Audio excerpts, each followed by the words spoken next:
காங்கிரஸ் தாவேகாவுடன் கூட்டணி வைப்பது காங்கிரசுக்கும் லாபம், தாவேகாக்கும் லாபம் என்று பேசும் அளவுக்கு இதில் பார்த்தீங்கன்னா ஒரு 3 வயது பெண் குழந்தையை கற்பழித்து விட்டு ஒரு வட்ட திராவிட முன்னேற்ற கழகத்தினுடைய செயலாளர் மாப்பிள்ளை மாதிரி காவல்துறை. ராகுலும் விஜயும் கை கொடுத்தால் பாஜகவுக்கு ஒரு மிகப்பெரிய டப்பு தரக்கூடிய சூழ்நிலை இருக்குன்னு சொல்றாங்க. எப்படி சார் பார்க்குறீங்க? சார் உறுதியாக இருக்கும். காரணம், ஆனால் இப்போ கூட நான் சொல்கிறேங்க, திரு ஸ்டாலின் அவர்கள் தோற்று இருக்கக்கூடாது என்பதுதான் என்னுடைய தனிப்பட்ட. திரு கார்கே அவர்கள் திரு டிஆர் பாலை அவர்களை அழைத்து நாங்கள் திராவிட முன்னேற்ற கழகத்திலிருந்து வெளியேறி தாவேகா கூட்டணியுடன் கூட்டணி அமைக்க விரும்புகிறோம் என்று. அப்போ திரு செல்வ பெருந்தகைக்கு தெரிந்திருக்கிறது. ராகுல் காந்தி கனிமொழி அம்மையார்கிட்ட சொன்னதோ. பை த பீப்புள் நேயர்களுக்கு வணக்கம். பல்வேறு அரசியல் பொருளாதார சமுதாய பிரச்சனை ஆலோசனை நிகழ்ச்சியில் இன்று நம்மிடையே காங்கிரஸ் கட்சியின் மாநில துணைத் தலைவர் பொன் கிருஷ்ணமூர்த்தி வந்திருக்கார். வணக்கம் சார். வணக்கம். வணக்கம் சார். அந்த தேர்தல் துவக்கத்தில் நீங்களாம் எனக்கு தெரியும், நீங்களாம் பல்வேறு கூட்டங்கள் போட்டு தாவேகாவோட போகணும் அப்படின்னு பல நிர்வாகிகள் நீங்கள் உட்பட நினைக்கிறேன் அதில் போகணுன்னு விருப்பப்பட்டீங்க. ஆனால் அப்போ மாநில தலைமை ஒத்துக்கலை. உங்களோட தலைமை சோனியா காந்தி கூட வேண்டாம், நீங்களாம் திமுகவோட போயிடுங்கன்னு சொல்லி நீங்கள் பாஸ் இந்த மாதிரிலாம் பேச்சுவார்த்தை நடத்தி போயிட்டாங்க.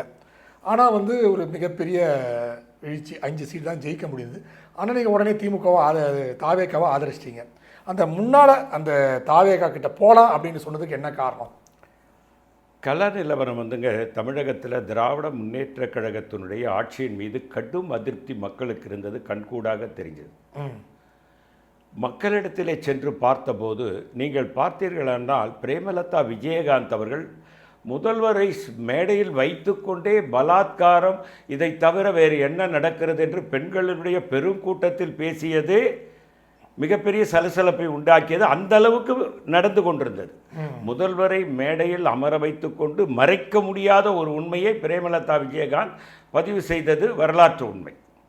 ஆகவே அந்த அளவுக்கு பலாத்காரம், இளம் பெண்கள் கற்பழிப்பு, இதில் பார்த்தீங்கன்னா ஒரு 3 வயது பெண் குழந்தையை கற்பழித்து விட்டு ஒரு வட்ட திராவிட முன்னேற்ற கழகத்தினுடைய செயலாளர் மாப்பிள்ளை மாதிரி காவல்துறை அழித்து வந்ததெல்லாம் காட்சி ஊடகங்கள் காட்சிப்படுத்தியதை நாம் பார்த்தோம். அப்போது இதெல்லாம் மக்கள் மனதில் ஒரு ஆறாட வடுவாக மாறி போனதை நாம் பார்த்தோம். இப்படி பொதுமக்களிடத்தில் அதிக தொடர்புள்ள எங்களை போன்றவர்கள், தினமும் அன்றாட காட்சிகளை சந்திக்கின்ற எங்களை போன்றவர்கள், அவருடைய மனக்குமரல்களை பார்த்த நாங்கள் இந்த இயக்கத்தோடு திராவிட முன்னேற்ற கழகத்தோடு கூட்டணி வைத்தால் காங்கிரஸ் கட்சிக்கும் பாதிப்பு உண்டாகும் என்ற அடிப்படையின் காரணமாகத்தான் மரியாதைக்குரிய திரு விஜய் அவர்களுடைய தகப்பனார் சந்திரசேகர் அவர்களெல்லாம் சந்தித்து பேசினோம். நான், திரு வேலுச்சாமி, திரு ரமணி, திருவாரூர் என்னுடைய அன்பு தம்பி செந்தில் பாண்டியன், இவங்களுக்கெல்லாம் அவர் ரொம்ப நெருக்கமானவர். மரியாதைக்குரிய திரு சந்திரசேகர் டைரக்டர், சினிமா டைரக்டர், எங்களுக்கெல்லாம் மிகவும் நெருக்கமானவர். அந்த வகையிலே அவர் கூட நான் திருவாரூரில் ஒரு திருமணத்திற்கு போகும்போது நாங்களெல்லாம் பின்னால் இருந்தோம். அவர் முன்னாலே பத்திரிகையாளர்களை சந்தித்து காங்கிரஸ் தாவேகாவுடன் கூட்டணி வைப்பது காங்கிரசுக்கும் லாபம், தாவேகாக்கும் லாபம் என்று பேசும் அளவுக்கு நிலைமையை கொண்டு போனோம். இப்போ நீங்கள் சொன்னீங்கல்ல, நீங்கள் கூட அதில் இருந்தீங்கன்னு, முழுமையாக இருந்தோம். அதில் மாற்று. தினமலர் செய்தித்தாளில் உங்கள் பேர் அடிப்படாத நாளே கிடையாது. ஆமாம், உங்களுக்கு தெரியும். முதல்ல திராவிட முன்னேற்ற கழக கூட்டணியில் உங்களுடைய டிபேட்டில் தான் நான் பேசினேன். என்ன பேசினேன்னா, கண்டிப்பாக திராவிட முன்னேற்ற கழகத்தில் அதிக சீட்டு வாங்கணும், ஆட்சி அதிகாரத்தில் பங்கு வாங்கணும்னு சொல்லி நீங்கள் நெறியாளராக இருக்கும்போது முதல் அந்த குரலை எழுப்பியவனே தமிழகத்தில் நான் தான்.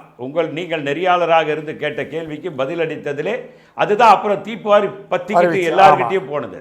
அப்போ அந்த அளவுக்கு நம்ம கல நிறுவனத்தை அறிந்திருந்தோம். அதனால் நமக்கு ஒன்றும் திராவிட முன்னேற்ற கழகத்திற்கு பகை வைத்து சொல்லவில்லை. காங்கிரஸ் கட்சி வளர வேண்டும். இப்போது நீங்கள் பார்த்தீங்கன்னா தமிழ்நாட்டில் கூட ஒரு தேசிய இயக்கங்கள் ஆள வேண்டும் என்ற எண்ணம், அது தோய்வு ஏற்பட்டிருக்கு இல்லையா? எனக்கு எப்பொழுதுமே அந்த எண்ணம் உண்டு. தேசிய இயக்கம், அது காங்கிரஸாக இருக்கலாம், கம்யூனிஸ்டாக இருக்கலாம், பிஜேபியாக கூட இருக்கலாம். நான் அதில் சொல்கிறதுல எனக்கு ஒன்றும் தயக்கம் இல்லை. ஏன்னா தேசிய இயக்கங்கள் ஒரு மாநிலத்தை ஆளுகின்ற போது அதனுடைய வளர்ச்சி என்பது அபரிதமாக இருக்கும் என்பது என்னுடைய கணிப்பு. ஆகவே தேசிய கட்சிகள் ஆள வேண்டும் என்ற அந்த தீராத தாகம்தான் என்னை அந்த மாதிரியான ஒரு நிலைக்கு கொண்டு போக வைத்தது. நீங்கள் தாவேகா கூட கூட்டணி போகும்போது அவர் என்ன சொன்னாருன்னு கேட்டிங்கன்னா, மரியாதைக்குரிய இன்றைய முதலமைச்சர் மாண்புமிகு விஜய் அவர்கள் கூட்டணி அமைப்பவர்களுக்கு மந்திரி சபையில் இடம் கொடுப்போம் என்றெல்லாம் சொன்னார் என்பது எங்களுக்கு குறைந்தது ஒரு 65 70 இடங்கள் கிடைப்பதற்குண்டான வாய்ப்புகள் இருந்தது. 8 10 அமைச்சர்கள் கிடைப்பதற்குண்டான வாய்ப்புகள் இருந்தது. அதோடு கூட்டணிக்கு போயிருந்தால் 150 160 சீட்டு நாங்கள் வெற்றி பெறக்கூடிய நிலைமையும் இருந்தது. அந்த வாய்ப்பை நாங்கள் இழந்து விட்டோம் என்பதுதான் ஒரு வருத்தமான விஷயம். அதான் சோடேங்கர்லாம் சொல்லும் போது நாங்கள் பெரிய விருந்தே காத்துக்கிட்டு இருந்துச்சு, அங்கே போகலான்னு போது இவங்க சின்ன தோசையோடு எங்களை ஏமாற்றி விட்டார்கள் திமுகன்ற விஷயத்தையே சொல்லியிருந்தார்ல சார், பதிவு பண்ணி. அது நல்ல அருமையான ஒரு உதாரணம். நானும் அந்த கருத்தை ஆமோதிக்கிறேன். இப்போ சார், இப்போது எல்லாருமே சொல்லுவது என்னவென்றால், நாங்கள் எங்கள் உழைப்பை வைத்து அந்த 5 எம்எல்ஏக்களை ஜெயிக்க வச்சுருக்கோம். திமுகவோட உழைப்பு முழுக்க முழுக்க இருக்குது, நாங்கள் தான் ஜெயிக்க வச்சோம். அனிதா ராதாகிருஷ்ணன் முன்னாள் அமைச்சரே சொல்கிறார், நாங்கள் தான் ஜெயிக்க வச்சோம். ஆனால் அந்த ஒரு நன்றி உணர்வு கூட இல்லாமல் எங்ககிட்ட சொல்லாமல், மற்றபடி கம்யூனிஸ்டோ விடுதலை சொத்தோ எங்ககிட்ட சொல்லிட்டு போனாங்க. இவங்க அதை சொல்லாமல் கொள்ளாமல் ஒரே நாள் இரவு அப்படியே தாவிட்டாங்களே, இது இவ்வளோ வருஷம் இந்த கூட்டணிக்கு ஒரு பெரிய பாதிப்பாக இருக்காதா? ஒரு நன்றி உணர்வே இல்லை, எங்கள் மூலமாக வெற்றி பெற்றவர் காங்கிரஸ், இது செய்து சரியா அப்படின்னு கேட்குறாங்களே சார். யார் சொல்கிறது இதை? அனிதா ராதாகிருஷ்ணன் கேட்டிருக்காரு. திரு அனிதா ராதாகிருஷ்ணன் அவர்கள் முதலில் திரு மரியாதைக்குரிய முன்னாள் முதல்வர் ஸ்டாலின் அவர்களிடம் பேசிவிட்டு இந்த கருத்தை சொல்லியிருந்தால் நான் ஏற்றுக்கொண்டேன். வெற்றி 108 இடங்கள் தாவேகா வெற்றி பெற்று விட்டது. காங்கிரஸ் 5 இடங்கள், திராவிட முன்னேற்ற கழகம் எத்தனை இடங்கள், அதிமுக ஆட்சி அமைக்கக்கூடிய அளவுக்கு முதன்மையான இயக்கமாக தாவேகா வந்துவிட்ட பிறகு திரு சிதம்பரம் அவர்களும் திரு செல்வ பெருந்தகை அவர்களும் திரு ஸ்டாலினை போய் சந்திக்கிறார்கள். திரு அனிதா ராதாகிருஷ்ணன் ஸ்டாலினிடம் கேட்டு தெரிந்து கொள்ள வேண்டும். தோல்விக்கு பிறகு வாக்கு எண்ணிக்கை முடிந்து ரிசல்ட் வந்த பிறகு போய் சந்தித்து தோல்வி அடைந்து விட்டீர்கள், நீங்களே தோல்வி அடைந்து விட்டீர்கள் என்று ஆறுதல் சொல்லிவிட்டு வருகின்ற நேரத்தில் என்ன பேச்சுவார்த்தை நடந்தது என்பதை அவர்கள் வெளியில் சொல்லவில்லை. அவருக்கு ஆறுதல் சொல்லிவிட்டு, நீங்கள் தோற்றுவிட்டீர்கள், எங்களுடைய வருத்தம் எங்களுக்கு இருக்கிறது, நீங்கள் தோற்றிருக்கக்கூடாது. ஆனால் எப்போ கூட நான் சொல்கிறேங்க, திரு ஸ்டாலின் அவர்கள் தோற்றிருக்கக்கூடாது என்பதுதான் என்னுடைய தனிப்பட்ட கருத்து. அது பொதுமக்களோட இதில் சார் என்னுடைய தனிப்பட்ட கருத்து. உங்கள் சேனல் மூலியமாக நான் சொல்லிக்கொள்ள விரும்புகிறேன், திரு ஸ்டாலின் அவர்கள் தோற்றதில் எனக்கு கூட உடன்பாடு இல்லை. அது வேறு விஷயம், என்னுடைய தனிப்பட்ட கருத்து. ஆனால் திரு சிதம்பரம் அவர்களும் திரு செல்வ பெருந்தகை அவர்களும் போய்விட்டு வந்தார்கள். ஆனால் வந்ததுக்கப்புறம் திரு செல்வ பெருந்தகையிடம் இந்த கேள்வி, இப்போ நீங்கள் என்னிடம் கேட்ட கேள்வியை நெறியாளர் ஒருவர் கேட்கிறார். நீங்கள் துரோகம் செய்துவிட்டு போனதாக திராவிட முன்னேற்ற கழகத்தினர் சொல்லுகிறார்களே என்று சொன்னபோது திரு செல்வ பெருந்தகையினுடைய பதில் என்னவென்றால், எங்களுடைய மரியாதைக்குரிய தலைவர் ராகுல் காந்தி அவர்கள் கனிமொழி அவர்களை அழைத்து நாங்கள் தாவேகா கூட்டணிக்கு மாறலாம் என்று இருக்கிறோம். திரு கார்கே அவர்கள் திரு டிஆர் பாலை அவர்களை அழைத்து நாங்கள் திராவிட முன்னேற்ற கழகத்திலிருந்து வெளியேறி தாவேகா கூட்டணியுடன் கூட்டணி அமைக்க விரும்புகிறோம் என்று ஏற்கனவே சொல்லிவிட்டார்கள் என்று திரு செல்வ பெருந்தகையாளர் நெறியாளரிடம் சொல்லியது என்னுடைய ஃபோனில் இருக்குது. நான் இறங்கினோடனே உங்களுக்கு அனுப்புகிறேன், நீங்கள் கூட அதை போட்டு காட்டலாம்.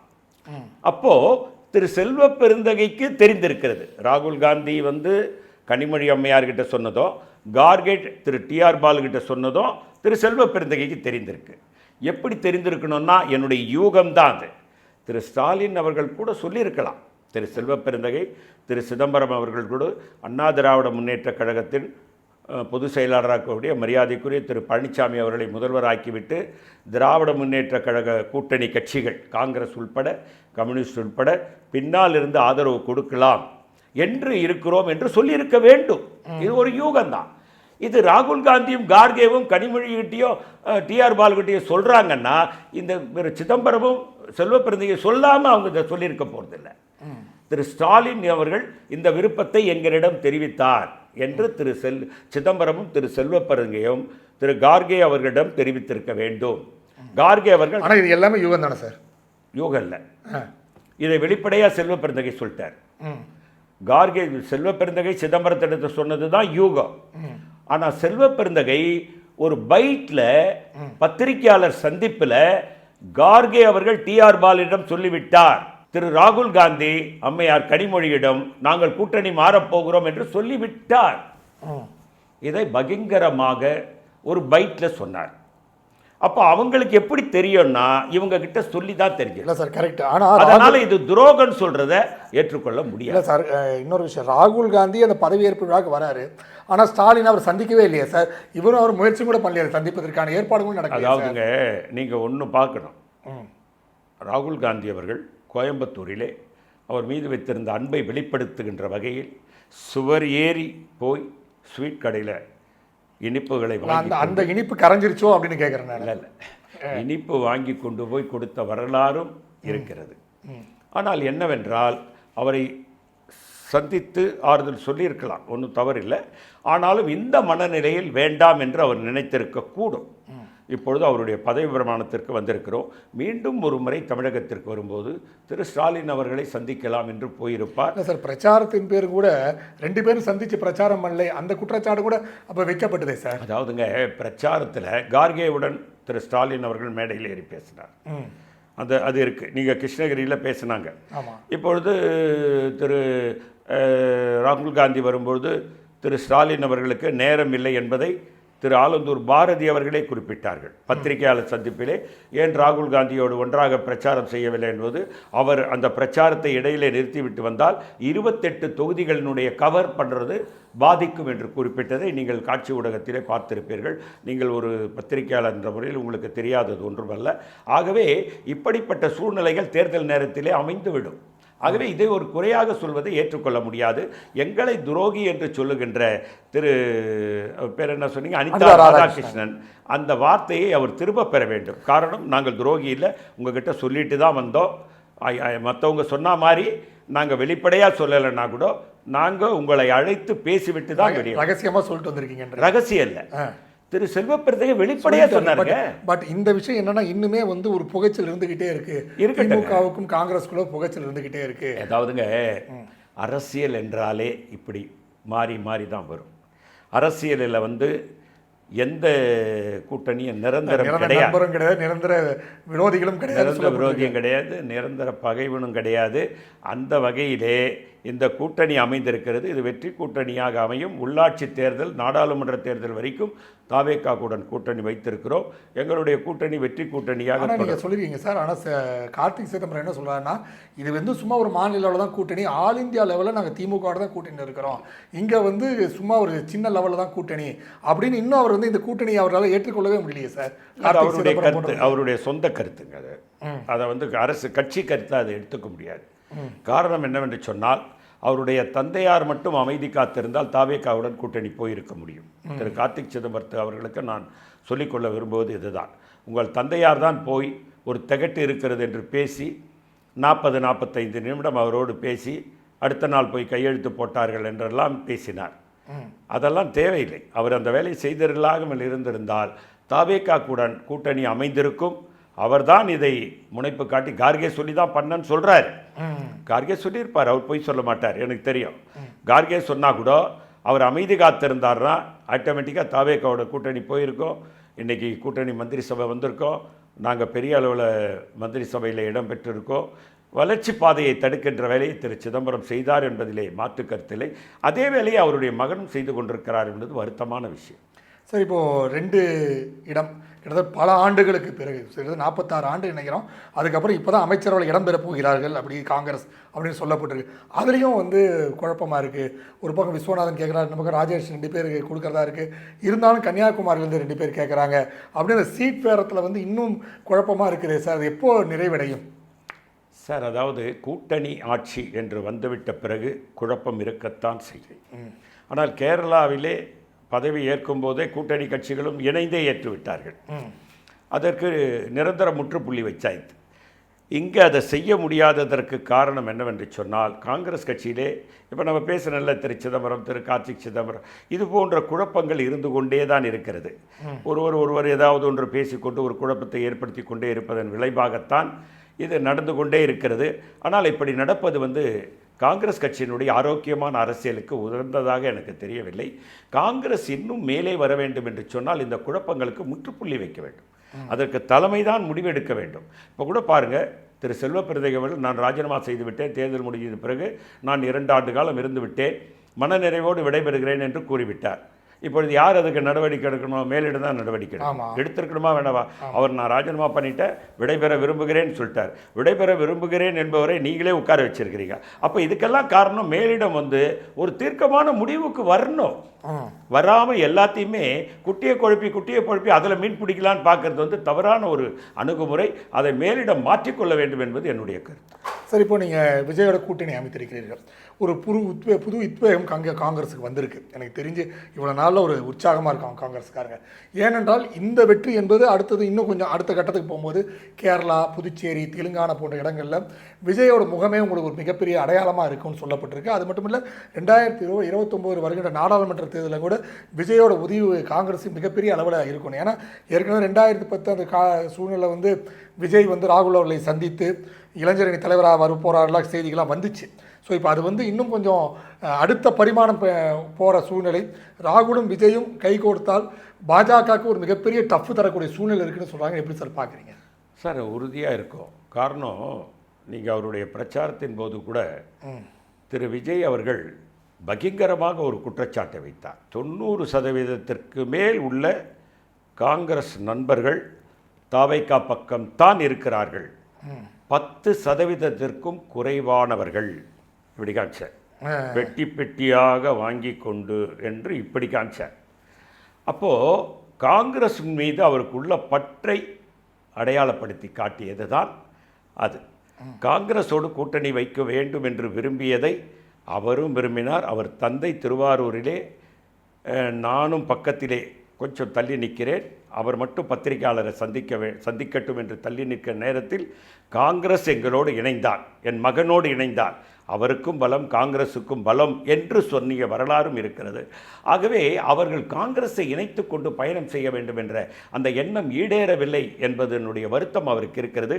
அதனால் அடுத்து வரும் காலங்களில் அவர் நிச்சயமாக காங்கிரஸை கை கொடுத்து தூக்கிவிட வேண்டிய ஒரு கட்டாயத்தில் அவர் இருக்கிறார். அவர் அதை செய்வார். நீங்கள் கூட பார்த்தீங்கன்னா அந்த அவருடைய 5 படம் தான் அவருடைய கட்சியினுடைய இதில் வச்சிருக்கார். காங்கிரஸ் கட்சியினுடைய தலைவர், அடையாளமாக பார்க்கப்படுகிற பெருந்தலைவர் காமராஜர், தமிழ்நாடு காங்கிரஸ் கட்சியினுடைய தலைவராக இருந்த தந்தை பெரியார், அஞ்சலை அம்மாள் சுதந்திர போராட்ட வீரர், மீதி 2 பேர் வந்து மாபெரும் சுதந்திர போராட்ட வரலாற்றுக்கு சொந்தக்காரர்கள். இப்படி வரலாற்று பின்னணி கொண்டவர்களை, காங்கிரசினுடைய அடையாளமாக இருந்தவர்களைத்தான் அவர் அடையாளப்படுத்தி தன்னுடைய முகமாக வைத்துக்கொண்டு இன்றைக்கு ஆட்சி புரிந்து கொண்டிருக்கிறார், கட்சியை நடத்தி கொண்டிருக்கிறார். கட்சி ஆரம்பிக்கும் போது அந்த 5 பேருடைய இதுதான். அப்படிப்பட்ட ஒரு இதில் அவர் வந்து காங்கிரசினுடைய அடையாளமாகவே தன்னை அடையாளப்படுத்திக் கொள்ள வேண்டும் என்ற ஒரு நிலைப்பாட்டில் இருக்கக்கூடியவர். காங்கிரஸை நிச்சயமாக மேலே வருவதற்கும் மத்தியிலே ஆட்சி புரிவதற்கும் தமிழகத்திலே காங்கிரஸ் வளர்வதற்கும் உதவி புரிவார் என்ற முழு நம்பிக்கை எனக்கு இருக்கிறது. உங்கள் நேரத்தை ஒதுக்கி பேட்டியது மிக்க மகிழ்ச்சி. நன்றி சார். நன்றி சார். தேங்க்யூ. நேரில் மீண்டும் அடுத்த நிகழ்ச்சியில் சந்திப்போம். அது ஒரு நன்றி, வணக்கம்.